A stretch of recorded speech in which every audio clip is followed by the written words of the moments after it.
আসসালামু আলাইকুম। আজকে আমি আপনাদের সাথে অনেক গুরুত্বপূর্ণ একটা টিপস নিয়ে আলোচনা করব। তো ভিডিওটা না টেনে সম্পূর্ণ ভিডিওটা দেখবেন এবং ভিডিওটা শেয়ার করে দিয়ে আপনাদের বন্ধুদের কাছে পৌঁছিয়ে দিবেন। টিপসটা হলো, অনেকেই আছেন যাদের ঠান্ডা কাশি লেগেই থাকে, 2-3 মাস ধরে আপনি অনেক ওষুধ খাচ্ছেন, অনেক ডাক্তার দেখাইছেন, কিন্তু ভালো হচ্ছে না। আমি তাদের জন্য আজকে অনেক গুরুত্বপূর্ণ এবং পরীক্ষিত এই টিপসটা আমি আপনাদের সাথে শেয়ার করতেছি। এই টিপসটা হলো লবঙ্গ। আপনারা অবশ্যই এটা চিনেন, মশলা হিসেবে ব্যবহার করা হয় মাংসের মধ্যে।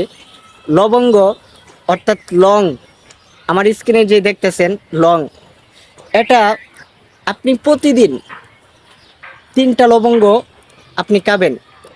সকালে একটা, দুপুরে একটা এবং রাত্রে শোয়ার আগে আপনি মুখে দিয়ে চিবিয়ে চিবিয়ে খাবেন ইনশাল্লাহ।